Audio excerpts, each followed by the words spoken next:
lazima tutafute nafasi ya kina mama katika serikali hii ambayo tuko ndani. Na mimi sina hofu ya kusema mimi niko kwa serikali ya William Samoei Ruto. Naona kila kama ni serikali ya nini? Ya 2 term. Bora kama ni 2 term. Sisi tuko kwa serikali ya 2 term, mtu asitudanganye. Serikali ya 2 term ndio imetulinda tumefanana hivi. Taka serikali ya 2 term yetu tungekuwa tuna hizi mahema za kuwapea. Kina mama wanapata hizi mahema kupitia kwa pesa za ngafu. Na hizo zinatoka kwa 2 term. Na ndio maana kina mama wanang'ara hivi. Na siku ya leo ningependa kuongea kwa sababu mama wa nyumbani anaumia. Mama wa nyumbani hajapata nafasi yake.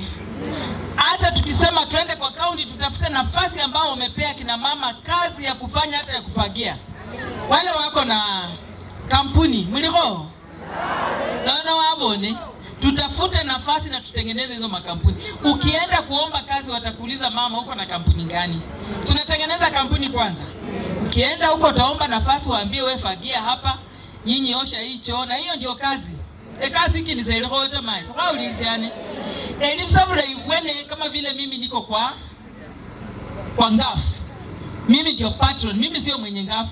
Lakini tunaambia kina mama ingia kwa mganda.